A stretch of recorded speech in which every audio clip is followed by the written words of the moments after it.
مساء الخير يا فندم. النور. محمد النجار يا فندم. تصريح بقى من حضرتك كده عن مشاركة فيلم حرام الجسد في المهرجان بتاع كندا. لا، مبسوط جدا طبعا يعني.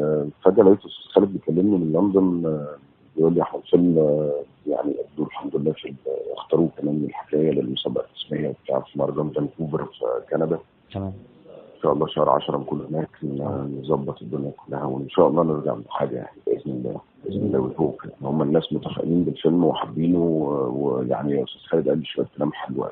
والله المفروض نسافر انا وناهد والاستاذ خالد واستاذ جابر خوري، ومش عارف لسه يعني الزملاء التانيين الممثلين عندهم حاجات ولا لا، بس لو فاضيين هيجوا معانا، مش فاضيين هنضطر نسافر احنا بس.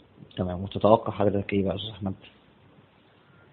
والله انا مش عارف لسه الافلام المشاركه ايه الباقيه، بس هم متحمسين للفيلم جدا، ويعني يا رب يا مسهل. انا عندي امل ان شاء الله في حاجه كويسه. ان شاء الله يا فندم باذن الله.